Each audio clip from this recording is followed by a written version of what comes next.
Hi, Mystery Recapped here. Today, I'm going to explain a martial arts film called Fearless. Spoilers ahead. Watch out and take care. 10-year-old Huo Yuanjia is the son of a martial arts master named Endi. Endi never allows Huo to take part in training, concerned about his asthma. The kid, however, has a passion for Kung Fu. He tries his best to sneak into his father's classes to learn the bases of it. Huo's only friend is a nerdy kid named Jinsun. He does all of Huo's calligraphy homework, allowing him to train instead. Endi is the second best in martial arts in their town, which is soon about to change because he has been challenged by the best, Zhao. Huo is excited about the fight and confident that the victory will fall in his father's lap. Endi has the upper hand in the match and is about to land a fatal blow on Zhao, but his beliefs and fair gameplay stop him from doing so. Taking advantage of the niceness, Zhao retaliates and wins the match dishonorably. Huo is heartbroken by the incident. Zhao's son challenges him to a fight when only the kids are together. Huo confidently takes the challenge on, but is defeated in no time. At this moment, he vows to restore his family's name and become the best martial artist in Tianjin.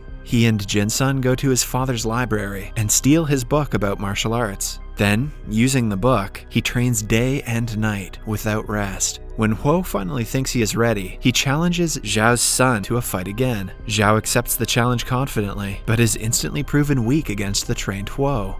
Several years later, Huo has grown up to become even better in martial arts. His father passed away long ago, along with his wife, who left him with a little daughter. Huo spoils her since she is his joy and pride in life. Since his last fight with Zhao, Huo has remained undefeated. He has fought several opponents, but none of them were good enough to give him a hard time. Huo has also gathered a lot of fans and followers over the years, but along the way, he has developed pride and is starting to forget his father's principles. He drinks and parties all the time and lets his disciples focus on having fun more than practicing. Some days he drinks so much that he forgets to return home to his daughter. He has spent all of his family's money and has gone into debt, but has no cares in the world. One evening, he goes to his best friend Jinsun, who is now a wealthy businessman and the owner of a famous restaurant. As usual, Huo drinks until midnight and treats his followers to unlimited food. Jinsun's assistant reminds him that Huo has not paid his bills for over a year, and they've been piling up.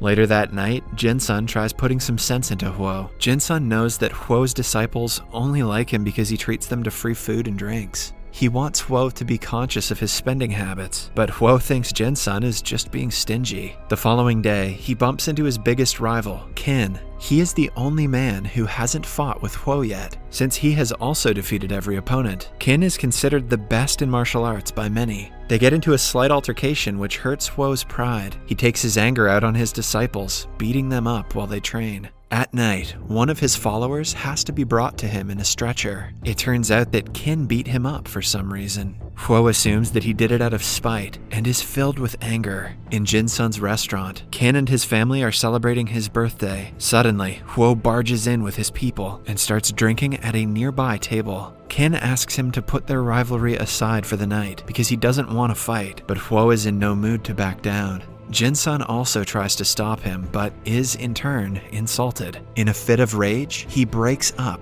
their lifelong friendship. Now even angrier, Huo challenges Qin to a fight and asks him to kneel down if he doesn't want to accept. Everyone gets out of their restaurant for their safety, leaving the fighters alone. They get into an intense battle, both matching in skill and strength. But when anger takes over Huo, he doesn't play fair. He beats Qin up until he is exhausted and lands a life-threatening punch on his chest. It causes him to die instantly.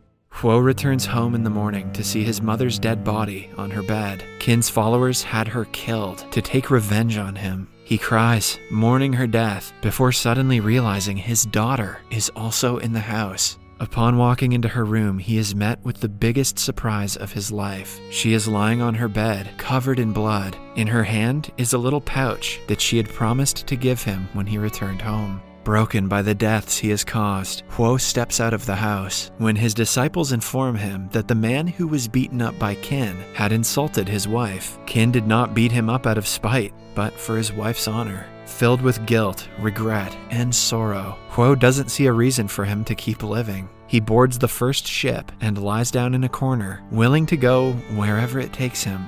After living in the streets for 6 months, he tries to commit the unthinkable, but is soon saved by a group of people by the river. They bring him to their tribe and take great care of him, but even after gaining consciousness, Huo goes into depression and doesn't talk to anyone. A blind woman named Moon takes care of him and is worried that he will never get up from the bed. Her experienced grandmother is confident that he will be fine with time. One day, Moon feels Huo's hair and offers to cut it. He walks for the first time in a month and goes to a river with her, where she helps him cut his hair. Starting that day, he becomes a member of their community. He helps them cook, farm, and do household work. As a year passes, Moon and Huo start falling for each other. Then, one day, a kid from their tribe is found stealing a cow from their neighboring community. The grandmother and Moon beg for forgiveness from the rival leader, but according to their tradition, someone who makes a mistake should be beaten until an incense burns out. Huo speaks up for the tribe and offers to take the beating in the kid's place. For adults, the punishment is a bit different, which means Huo will have to fight against the leader. Although Huo can finish him in no time, he doesn't want to use his knowledge to hurt anyone anymore. Initially, he doesn't even defend himself, but after a little motivation from the grandmother, he starts to dodge the attacks. The incense burns off, but the leader is not able to land a single blow on him. He accepts his defeat and praises Huo.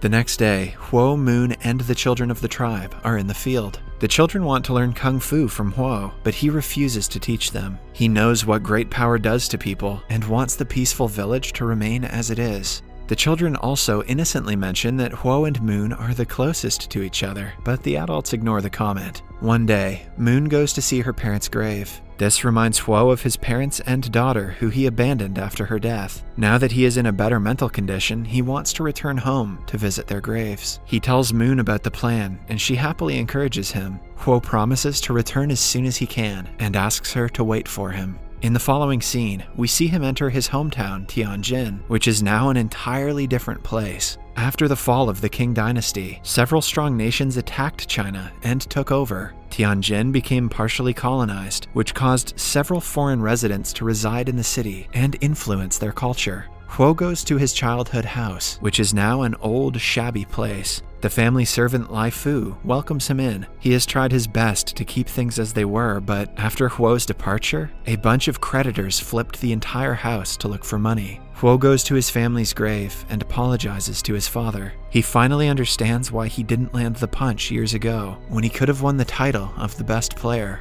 After that, he goes to apologize to Qi's family and bows down in front of his shrine. As he wanders around the city, he sees that a wrestler named Hercules O'Brien is challenging Chinese people in a fight. He has remained undefeated in every fight and is confident in the next victory. To conserve Chinese heritage, Huo wants to challenge him, but he will need some money for it. For his next step, he goes to Jinsun's place and apologizes for what happened years ago. He promises to have learned from his actions. When Jinsun finds out what he needs the money for, he doesn't waste time before handing it to him through an assistant. Then, in the 1909 race club, Shanghai, Hercules goes against Huo. At first glance, someone petite like Huo could never beat Hercules, who is double the size of him. Before the match begins, Huo requests that he and Hercules fight with honor and civility. Taking advantage of the language barrier, the announcer mistranslates Huo's request to, "He wants to kick your butt," making Hercules laugh. The fight begins, and Huo instantly gains the upper hand. As the match gets intense, Huo saves the opponent from being impaled to nails on the side of the ring. As a good sportsman, Hercules accepts his defeat, making Huo the victor. Huo gains fame from the single fight and is called to Shanghai. He meets Jinsun there, who proposes they form Qinwu Athletic Association, a place where they teach Chinese students the art of Kung Fu. That way, even with the constant foreign pressure, they can preserve their heritage. Meanwhile, a group of officials from the foreign chamber is not fond of Huo's growing popularity among the Chinese public. They fear that his wins against the foreign fighters may trigger anti-foreign sentiments among the Chinese people. Hence, to make sure he loses in the ring next time, they propose a match between Huo and 4 foreign champions consecutively in a single day. The Japanese representative, Mr. Mita, promises to end Huo once and for all this time. Even though the challenge is difficult and is obviously a tactic to make him lose, Huo agrees to take part. One day, before the big fight, he meets his rival, the Japanese champion, Tanaka. They talk over tea and befriend each other. Tanaka is a fair and respectable sportsman like Huo, but unlike the people who are sponsoring him. Cut to the day of the fight. Huo is made to go against 3 fighters from around the world, but none of them last in the ring for more than 2 minutes. Huo manages to defeat all 3 without breaking a sweat. Lastly, he goes against Tanaka, who apologizes for the unfair match and asks him if they should reschedule. Huo says it's fine, and the first round starts. They fight using weapons of their choice. Huo uses a sanjigu, and Tanaka uses a katana. Amidst the intense battle, they accidentally exchange weapons. Tanaka is not very good at handling a sanjigu, so to make it a fair fight, Huo offers to exchange the weapons again. The first round ends in a draw because of the holdup. While resting before the next round, Huo drinks tea that is poisoned by Mr. Mita, who wants to see him lose one way or another. The round starts, but Huo collapses and starts coughing blood almost immediately. Tanaka demands that the match be halted for the safety of the fighter, but when Huo registers he has been poisoned, he wishes to continue, as he is going to die anyway. Even when exhausted and seconds away from death, Huo manages to deliver a final blow to Tanaka's chest, using the same technique that killed Kin. However, he holds the punch back this time, learning from his mistakes. But just then, he collapses. Tanaka declares Huo the winner, knowing that he held back on the punch deliberately. In the end, Huo falls into his friend's arms and dies. Tanaka angrily belittles Mr. Mita for resorting to killing a man for the sake of his pride. He calls him a disgrace to Japan before storming off. In the last scene, Huo's spirit reaches the field outside Moon's house. She runs to him, sensing his presence, even though she is blind. Subscribe for more videos like this, turn on notifications, and leave a like to help the channel out. Thank you for watching.